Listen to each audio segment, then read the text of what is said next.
Olá, pessoal! Sejam bem-vindos ao nosso canal, Resenha da Raíssa. Eu sou a Raíssa, e agradeço por vocês fazerem parte da minha vida.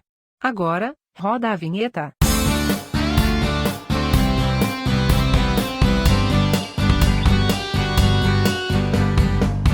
Peço que vocês se inscrevam no canal Resenha da Raíssa. O botão inscreva-se fica na parte inferior, à direita do vídeo. Clique no sininho, para receber notificações de novos vídeos. Compartilhem este vídeo com seus amigos, e aproveitem para deixar comentários.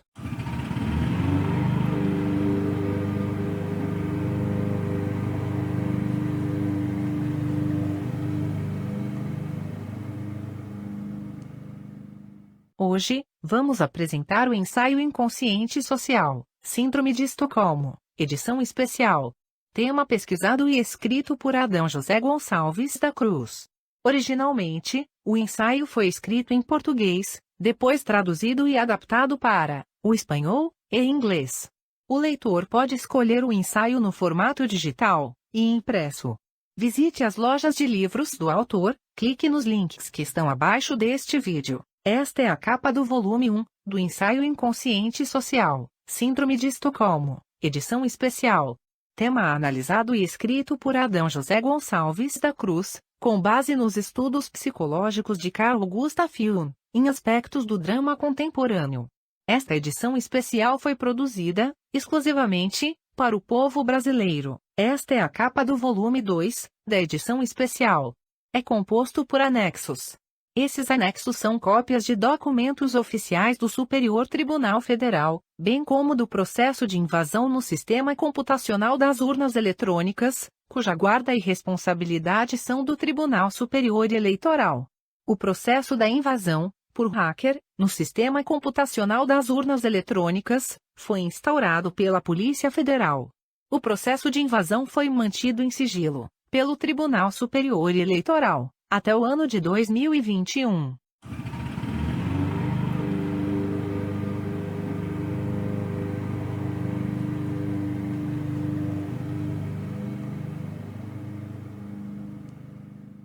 Agora, vamos apresentar o ensaio, de acordo às análises do autor, Adão José Gonçalves da Cruz.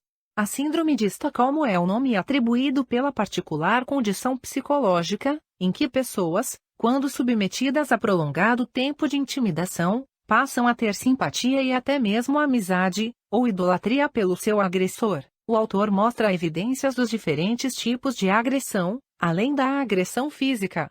São agressões psicológicas, morais e emocionais, com vieses políticos sociais. Essas agressões podem ser constatadas através de decretos de repressão de governantes municipais, estaduais e federais. São decretos contrários à atual Constituição Brasileira de 1988, nas esferas municipal, estadual e federal. Por exemplo, as prisões arbitrárias, através das decisões monocráticas de ministros do Supremo Tribunal Federal. Libertação de políticos condenados pela Justiça brasileira, os quais foram julgados e condenados em primeira e segunda instâncias, pela obrigatoriedade do passaporte de vacinação, devido à pandemia Covid-19. Violação das condições biológicas, e particular das pessoas, obrigando a se vacinarem, sem prévia constatação de problemas de saúde, e do histórico médico do cidadão brasileiro. Proibir pessoas de exercerem o direito de opinião. Proibir os cidadãos brasileiros, no seu direito de ir e vir, entre outros direitos violados. Todos os direitos e deveres, do Estado de Direito dos cidadãos brasileiros, constam e são assegurados pela Constituição Federal de 1988, como cláusulas pétreas. Pelas análises do autor, do modo psicológico, tudo isso faz parte da projeção de complexos no inconsciente social, objetivando atingir o inconsciente pessoal dos cidadãos brasileiros.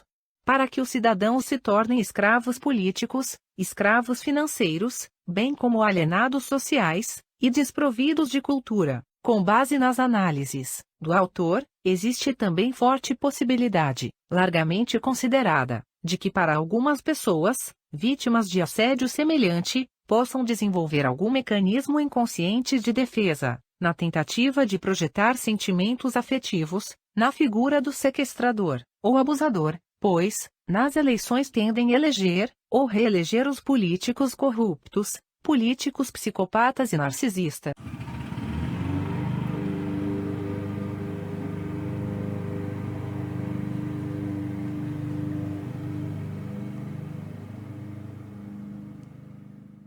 A engenharia social, no atual contexto de segurança da informação, refere-se à manipulação psicológica de pessoas, para a execução de ações, ou divulgar informações confidenciais.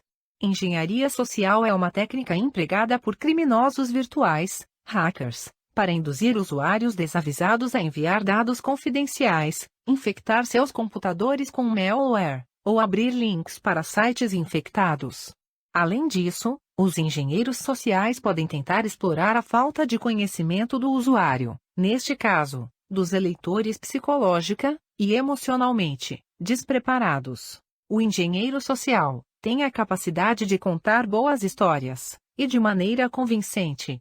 Possuem habilidade para manipular pessoas, de forma ilícita, objetivando coletar informações de suas vítimas. Podem persuadir pessoas, para conseguir que as ações dessas pessoas sejam, aparentemente, voluntárias. Por exemplo, coagir eleitores para que votem nele, ou em candidatos políticos escolhidos por ele.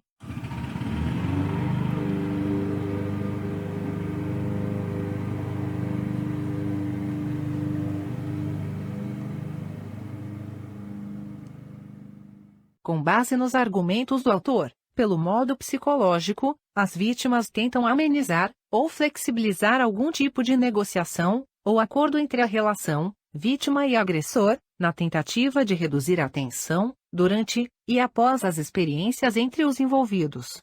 Os dramas e complexos políticos sociais podem ser observados, com maior clareza, durante o período do processo eleitoral. O autor garante que, através de observações, os leitores poderão entender os profundos complexos, gerados no inconsciente social, quando projetados no inconsciente pessoal. Esses estudos e observações têm como base as análises de Carl Gustav Jung, em aspectos do drama contemporâneo. Agora, analise a entrevista de Carl Gustav Jung. The highest development of man may be to submerge his own individuality in a kind of collective consciousness. That's hardly possible. I think there will be a reaction. A reaction will set in against this communal dissociation. You know, man doesn't stand forever his nullification. Once there will be a reaction, and I see it setting in. You know, when I think of my patients, they all seek their own existence, and to assure their existence against that complete atomization into nothingness or into meaninglessness. Man cannot stand a meaning.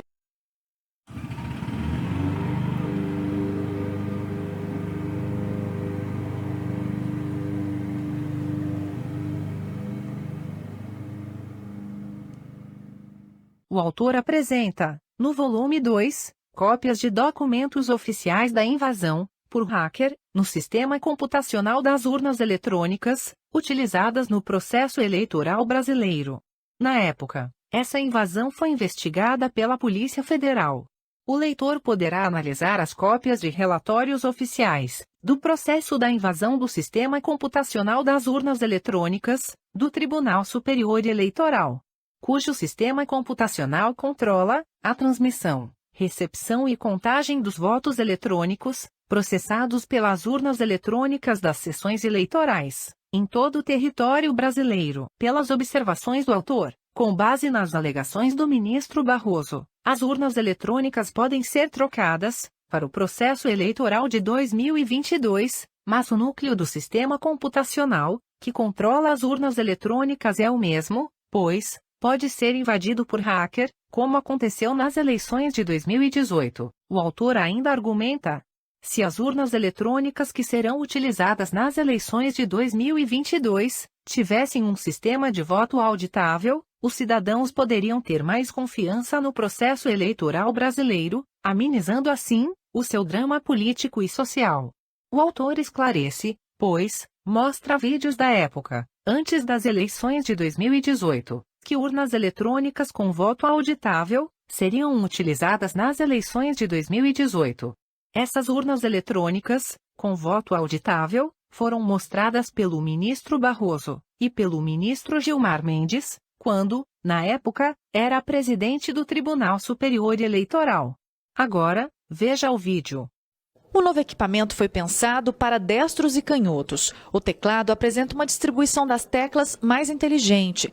A urna está com um visual mais moderno, leve e simpático ao eleitor. Pensou-se nesse novo design com esse objetivo de um melhor diálogo entre o mesário e o eleitor, né, facilitar, portanto, todo esse trabalho. Ela é esteticamente muito bonita e vem se integrar a esse sistema extraordinário de apuração eleitoral que nós temos no Brasil. Eu achei o design moderno, bonito, futurístico.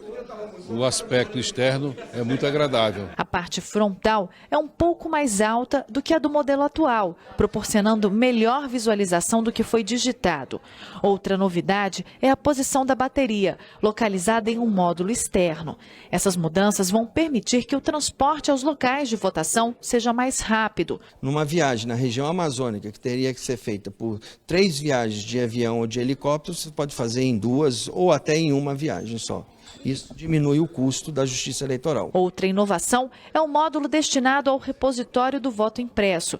Por ser fabricado em tecido flexível, o local destinado ao voto facilita a reposição. O novo layout foi pensado para atender a determinação do Congresso Nacional e implementar o voto impresso. Agora temos que acoplar também esse modelo do voto impresso. Estamos discutindo com o Congresso se é possível atrasar ou se é necessário mesmo fazer essa modificação. A urna eletrônica usada no Brasil completou 20 anos. Cada equipamento tem vida útil de 10 anos. A ideia é fazer a troca pelos novos equipamentos a cada eleição, quando a Justiça Eleitoral realiza a compra de novas urnas para fazer a substituição e também para acompanhar o crescimento do eleitorado.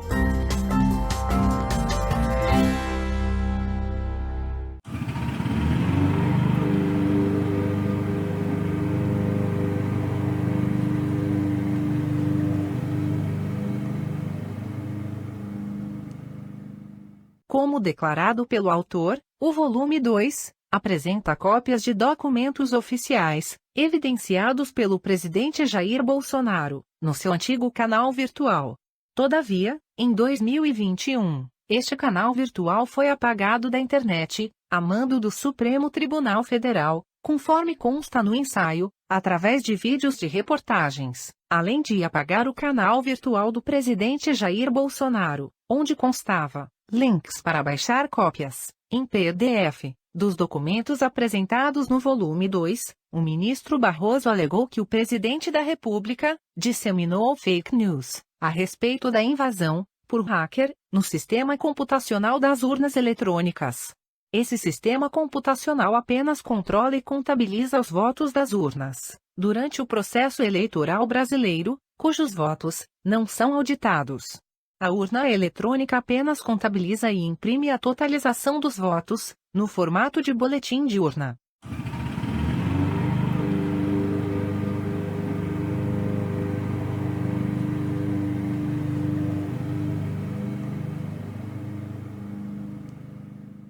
O boletim de urna é impresso pela própria urna eletrônica da seção local, que é conferido, e rubricado, por mesários.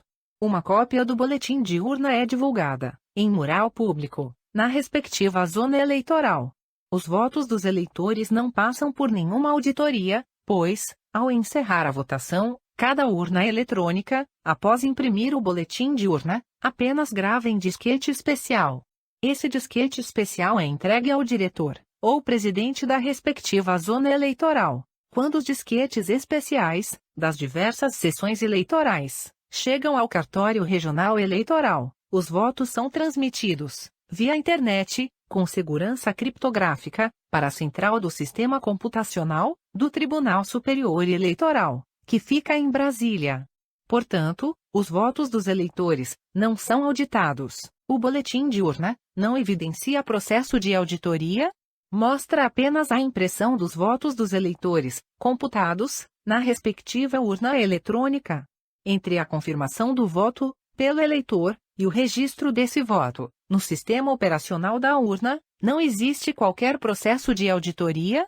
Agora, confira o vídeo, onde mostra como é o voto auditável. Da votação, você, eleitor, se dirige à sua sessão eleitoral, se identifica ao mesário e vai até a cabine de votação. Digita então os números dos seus candidatos preferidos e aperta confirma. Em seguida, uma impressão é feita pela urna com resumo das suas escolhas, e esse registro impresso do voto fica visível somente para você em um visor para que possa ser conferido sem que você tenha qualquer contato físico. Estando tudo correto, aperta confirma. O registro impresso é então destacado e cai na urna lacrada. Caso a sua escolha na urna eletrônica não esteja de acordo com o que está impresso, você então aperta corrige. Imediatamente esse registro é anulado e voltamos ao processo anterior. Você digita novamente os números dos seus candidatos e aperta confirma. Uma nova impressão é feita e novamente você tem a oportunidade de conferir se as suas escolhas conferem com o que está impresso. Estando tudo certo, aperta confirma. E pronto! Seu voto está registrado tanto eletronicamente na urna eletrônica, quanto fisicamente no registro impresso do voto, que conta também com outros 2 importantes recursos de segurança: um QR Code e um código de certificação digital, o que garante a identificação entre o voto eletrônico e o registro físico, evitando fraudes. Finalizado o período de votação, o presidente da sessão eleitoral encerra o pleito e emite o boletim de urna, que é encaminhado para apuração no TSE. Até aqui, nada muda. A novidade é que enquanto o Tribunal Superior Eleitoral faz a apuração eletrônica, os mesários de cada sessão eleitoral que, lembrando, têm fé pública, fazem a apuração dos registros impressos por meio de um sistema automatizado de leitura de QR Codes.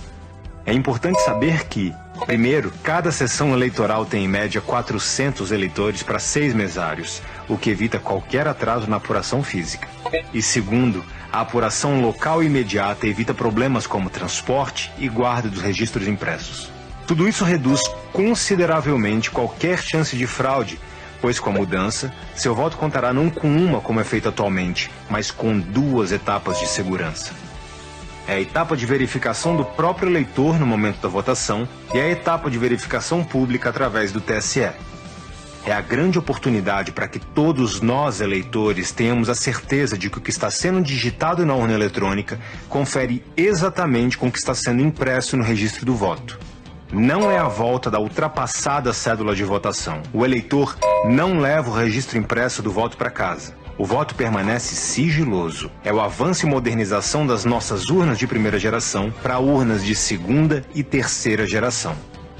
É a evolução da segurança nas eleições. É a evolução da democracia.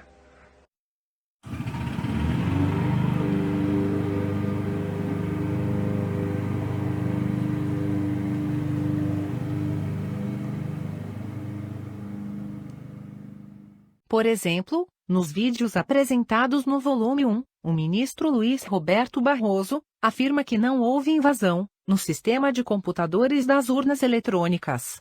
Em outros vídeos, o ministro Roberto Barroso alega que é notícia falsa, ou fake news.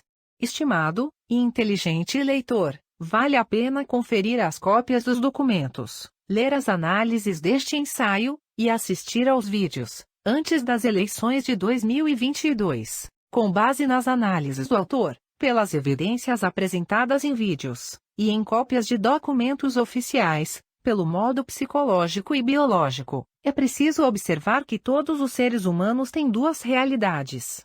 E o juízo da realidade é a capacidade de distinguir entre a realidade interna e a realidade externa, com base nos vídeos e cópias de documentos que mostram evidências aceitáveis. Em pleno século XXI, muitos prefeitos, governadores, líderes políticos e ministros do Supremo Tribunal Federal ainda não desenvolveram o juízo da realidade.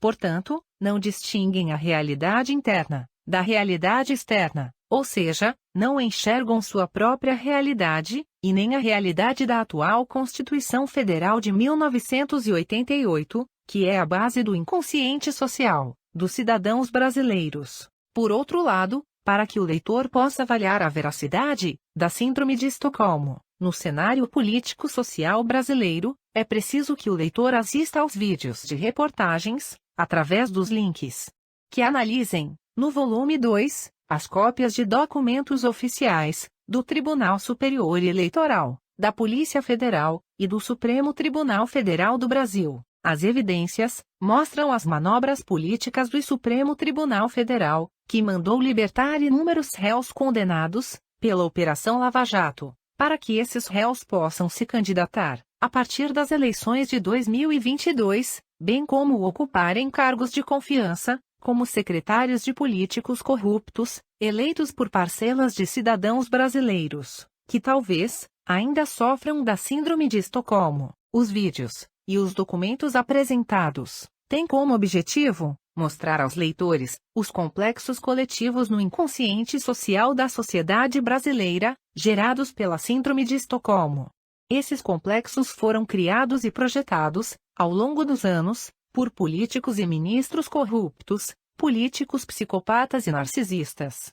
Desde as eleições de 2018, esses complexos são promovidos pelas decisões de ministros do Supremo Tribunal Federal, através de acordos inconstitucionais, feitos com o Congresso Nacional, com a Comissão de Constituição e Justiça, e com o Senado Federal Brasileiro. Essa parcela de políticos e ministros tentam controlar a vida dos cidadãos brasileiros. Todos esses eventos têm como pano de fundo a pandemia Covid-19, enquanto a saúde e os direitos constitucionais do povo brasileiro são usados como joguete político. Para saber mais sobre as pesquisas e obras do autor, clique nos links abaixo deste vídeo. Amigo, leitor. Não se esqueça, todas as quartas-feiras temos um novo encontro no canal Resenha da Raíssa, quando apresentamos novos vídeos, com resenhas, análises e leitura dos ensaios psicológicos do autor, Adão José Gonçalves da Cruz. Para saber mais sobre a vida do autor, bem como das suas pesquisas, das suas obras, clique no link abaixo deste vídeo. Pessoal, vocês sabem que eu preciso do apoio e da participação de todos. Não se esqueçam de se inscreverem no canal Resenha da Raíssa. Cliquem no sininho para receber notificações de novos vídeos. É muito bom participar da vida de pessoas inteligentes. Valeu, gente!